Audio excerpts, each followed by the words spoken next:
Gaurkoan Avenida Zubira hurbildu gara eta ez da kasualitatea hain zuzen ere datozen minutuetan elkarrizketatuko dugun pertsonak eta bere jarduerak lotura zuzena duelako gure eskualdeko puntu honekin. Datozen minutuetan zehar Aintzane Lasarte Garaterekin egongo gara, askorentzat ezaguna izango dena, baina bere bizitzan zehar zen nolako proiektuetan murgilduta egon den jakingo dugu. Beraz, lehenik eta behin Aintzane, nik uste zure aurpegia ezaguna izango zaiela askorik kameraren aurrean egotera ohitua edo pixka bat normalean bertan ikusten zaitugulako, baina esan dezakegu proiektu askotan ibilitakoa zarela zu. Tartean horietako bat Bidasoa etorkinekin. Konta iguzu pixka bat, nolatan hasi zinen proiektu honetan eta noiz hasi zinen?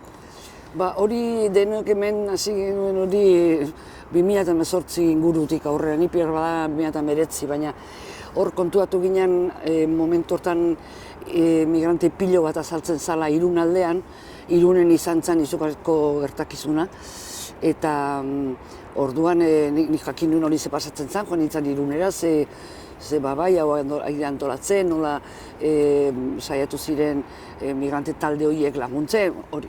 Eta halako esan nuen nik, nire aldetik, baina pilo bat jendea gero polikinaka elkarren zagutzen duen, edo azu berri hortan zera, zerbait egin behar dugu guk ere Hendaian, ez? Eta horrela hasi ginen, gero talde bat sortu genuen, elkarteak konturatu ginen, genekien gutxikora bera, baina Baionan aspaldian hasiak zirela bertara Italiatik ere etorritako migranteak laguntzen, eta bar. Eta hola, polikinaka sartu ginen, etorkinekin elkarte barruan, federazio bat da, hainbat lekuko talde biltzen dituena, eta hor sortu genuen Bidasoa etorkinekin elkartea, Hendaia, Urruña eta Biriatuko jendea bilduz, biztan da gu bizigera Bidasoaren ertzean, eta handik iristen zaizkigu Bidasoa hemendik Biriatura muga baita, eta orduan hasi ginen, eta orain arte. Horixe da, lan horretan jarraitzen duzu, urte batzuk pasa dira hasiera hortatik. Konta iguzu, nolakoa da gaur egun testu ingurua? Asko aldatu da egoera, 2018koarekin alderatuta edo? Denen buruan pixka pentsatzen bale mauzu memorian daukagu ze pasatzen ari dan. Nola urtetik urtera gauzak aldatzen diren, urtetik urtera legeak aldatzen diren, urtetik urtera gizartearen begirada ezberdina da, lehen etzan esango, baina orain edo nork esan dezake migranteak dira bortxatzen dutenak, lapurtzen dutenak, eta hori orain esan daiteke inolako arazorik gabe, eta beraz, orduan alegia hortan daukagu eskuin muturraren gorakada, eta dena batera doa, gobernuek zein errestasunarekin ematen dituzten oztopoak, zentzugabeko oztopoak, eta nola gauzak aldatu diran. Eta konta iguzu, pixka bat jendeak jakin dezan, zein da elkartearen barnean egiten duzun jarduera, edo zertaz antolatzen zara zu, edo pixka bat nola antolatzen zareten, zeren zuen jardueran ikuste, hainbeste urteren ustean jada ezaguna dela, baina pixka bat nola da atzetikan dagoen antolaketa? Ze gertatzen da, hemen, Hendaian, ezin dugu gauza askorik egin. Hasieran, baziren, ordurako, gazte batzuk Hendaian bizi zirenak, alegia, hemengo familia batek onartu etxean eta laguntzen zituztenak. Gehienak, 18 urte berakoak ziren, eta horrek esan nahi du legeak babesten zituela eta dituela, eta orduan zizian ikasketak egiten, eta horietako batzuk ja paperak lortu zituzten, eta nahiko integratu daude, ez hemen edo beste Frantziako lekuren batean. Eta orduan, hori hasieran izan zen, baina gero eta zailagoa izan zen, gero eta polizia kontrol gehiago, eta konturatu ginen ziren edo Hendaian bizitza gauza zaila dela. Polizia zinguratua zera, eta rasistak ez diran polizia horiek, beltz bat ikusi eta beregan joaten dira, eta zubian ematen dute, ale, kanpora. Orduan, hori zaila zen, da normalean, hemendik onartzen dituen o laguntzen dituen migranteak dira gora joan nahi dutenak. Beraien lehen nahia da Baionara iristea, badakitelako han badala babesleku txiki bat, pausa izenekoa, Baionan, eta gero normalean Paris aldea.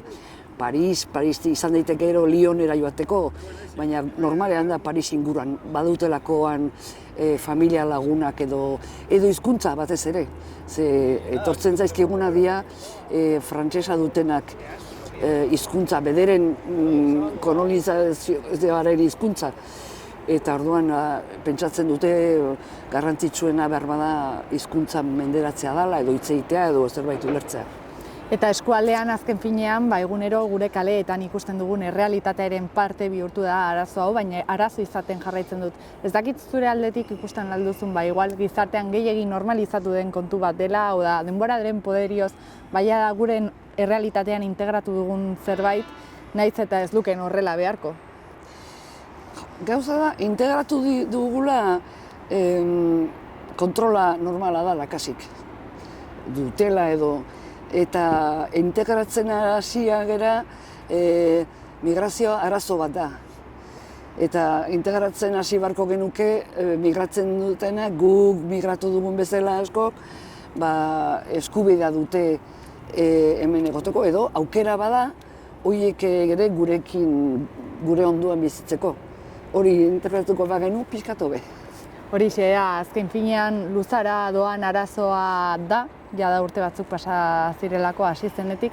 Ez dakit konponbidea hortaz hurbil ikusten duzuen, benetan hori azken finean instituzioen inplikaziorik gabe ezinezkoa izango dena edo nola ikusten duzuen? Konponbidea. Nik beti esaten dut azkenean, hola da, migrazioa da historian, munduko historiaren, planetako historiaren konstante bat beti izan dana. Eta orain gauza berri bezala ikusten ari gera, momentu honetan kopurua handia dalako, eta orduan hori normalizatzea biztan da. Hori hasi behar da funtsean konpontzen, baina ez da batere hori orain dagoen ikuspuntea politikarien buruan. Konponbidea da momentu honetan ez hainbeste beltz ikustea zure ondoan, edo sortzea, edo indartzea ideia, migrante bat, gaizkile bat da, eta arduan ez duzu barkatu, bakarrik dauka larru kolore ezberdina. Hola, fizikoki, baina larru kolore daukazunez, gaizkilea zera. Orduan, bai, biztan da, gobernuen eta legeen esku da, baina nik ez dakit bat ere inor horren gogo danik, orain erantzten badugu aldiro gauza bat gehiago, erantzi ezagun oraintxe Madrilen izan dan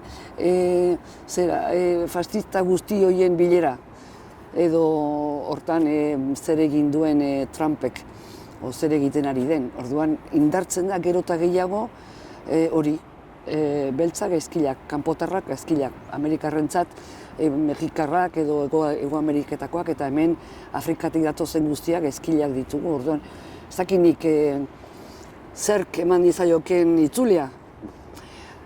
Denek baten batak zein dezakegu, mira, zuk egintzazu, bakoitzak egiten baldin badugu gure area, gure azitxoa sartu, gure inguruan eta dena, eta gehienak hori egingo bagenu, behar bada gauzak aldatu zitezken. Ez dakit. Hori da, gu oraintxe berta Avenida Zubian gaude, leku simbolikoa da nik uste hemen inguruko biztanle guztientzat. Guk zubi bat ikusten dugun lekuan, ondo esaten zenun moduan, beste batzuk muga bat ikusten dute, arazo bat ikusten dute, eta beren bizitzan aurrera eragiteko eta ametxetan aurrera egin ahal izateko traba bat, ez, azkenean. Hori da, akizu semantika nola aldatzen den. Hor momentu bat arte zubia, guretzat ez, mundu guztiaren, hizkuntz guztiaren, zubia da gure artean ematen dugun pasabide bat. Eta orain zubia oztopo bat bilakatu da. Zubia esan nahi du, eman dezagun zubi bat gure artean, horrek esan nahi du elkar ulertzeko moduan sartu nahi dugula. Bide berri bat da, eta orain hemen batez ere, zubia da oztopoa, zubia da kontrola, zubia da kasu, zubia gurutzatzea beste pelikula bat da. Horixe da. Ondo aipatu duzun moduan elkarrizketa hasi dugunetik migrazioaren gaia izan dugu hizpide. Aipatu behar dugu jakin dugulako zu ere migrazioa zuren bizitzan bizitakoa zarela, Caracasen jaioa zara. Ez dakit horrek ere eraman zaituen kausa honetan inplikatzera edo nolabaiteko eragina izan ote duen. Ez nuen inoiz pentsatu, baina Fermin Muguruzak esan arazi zian hori, egia da, Carracasen jaioa, ez nuen inoiz pentsatu horrek eragina zuenik. Nik badakit eragina duela, ni mugatarra naizela betidanik eta orduan edo kasik eta nik muga ez dut inoiz ikusi oztopo bat bezala. Baina gainera, bai, ni erbestean jaioa naiz. Zazazu, behar bada horrek badu, ni eta zenbat jende daukan, ni neuri pasatu zait, kanpoan sortu naizela, baina zenbatek, nik egin dituen pare bat eskola ariketa eta galdetuta zuen artean zenbatek daukazue aitona-amonak kanpoan sortuak. Bizan da, proportzioa erdia baino asko gorako zikoan. Orduan, munduaren historia hori da, nor da nun jaioa. Eta zer dira orain edo non dauden gizarteak. Melting pot bat, da koktel bat denetatik eta denak ikasi dugu elkarren artean bizitzen. Eta ni behar bada nire bizilaguna euskalagoa dena ez da bat ere nire modukoa eta beste aldean daukadana da ez dakinik Afrikan edo Kazeresen sortua eta oso ongi konpontzen gera eta ideia berdina ditugu. Beraz, ez diot kolorerik jarriko ideien asuntoari. Migrazioaren gaia aipatu dugu, baina aipatu behar dugu ere kulturarekin lotura zuzena izan duzula, ez duela gutxi aurrera negozio klubak antolatutako ekitaldi batean ikusi genuen elkarrein zuzen ere hori Borderline fabrikarekin loturik, beraz ikusten dugu ez zaizkizula proiektu berrietan sartzeko eta murgiltzeko gogorik falta. Ni kulturako profesionala izan naiz, jubilazio hartu arte, eta ni sinesten dut benetan kultura heziketarekin, baina kultura dela gizartea mugitu dezaken zerbait. Eta kultura barnean batez ere arteetan ibili naiz. Eta nik uste dut hori espazio bat, eremu bat da, edon hori eskaintzen altzaiona bere burua bilatzeko, aurkitzeko eta bere hitzak esateko. Ez kontatu dizkigutenak, erantzi dizkiguten hitzak edo ideiak, baizik eta zureak garatzeko. Eta niri beti iruditu zait kultura eta artea eremu iraultzaileak dirala, izan daitezkela. Orduan, beti izan ditudan lan postu ezberdinetan, beti hori izan da nire iparra, ez? Zuk ze eskaintzen aldiozu jendeari, gazteriari edo hori, artearen bitartez, mundua hobetzeko. Eta mundua hobetu nahi dugunek, nik hartu nuen artean ere kultura izan dalako nire tresna, nire jakintza. Eta gazteak aipatu dituzu, askotan hori ikusi duguzu voluntario lanetan ibilitakoa zarela. Ez dakit gaur egun askotan gazteak modu kritikoan begiratzen dugu, esan ez gazteek ez dutela horrelako hoetan inplikatzeko nahirik edo interesik. Beretan ala alda edo zuk horretan zabiltzala nola ikusten dute duzu? Nire iruditzen zait, historiako aro guztietan adin bat daukatenei iruditu zaiela gazteak ez dakitela gauzak egiten. Orduan, ni gaztean nintzanean, nire familiako helduagoak edo inguruko helduagoak ez zitzaien bat ere gustatzen nik egiten nuena.